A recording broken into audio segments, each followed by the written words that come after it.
భయ్యా 2020 passed out. 1 year job కోసం search చేసి ఒక 3 ఇయర్స్ జాబ్ ఏదో చేశాడు. దాని తర్వాత ఐటీలో.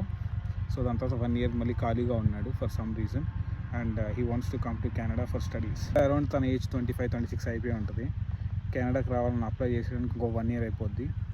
దానికి ఒక 20 లక్షలు ఖర్చు అవుతుంది. మళ్ళీ ఇక్కడికి కెనడాకి వచ్చిన తర్వాత తను సెటిల్ అయ్యేటప్పటికి 30+ అవుతాయి. నేను చెప్పాను భయ్యా, లైక్ ఆ ఏజ్ గ్యాప్ 30 దాకా చేస్తుంది. అలాంటప్పుడు నువ్వు ఎప్పుడు ఎర్న్ చేసి నీ 20 lakhs లోన్ ఎప్పుడు కడతావు, నువ్వు ఎప్పుడు సెటిల్ అవుతావు, నువ్వు ఎప్పుడు you do one thing brother, you come for PR it self. PR apply చేయొచ్చు, వర్క్ ఎక్స్పీరియన్స్ ఉంది కాబట్టి.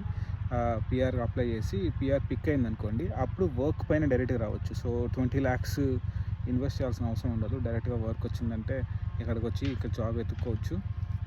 So like that guys, I mean, hey guys, until the next video, take care, bye.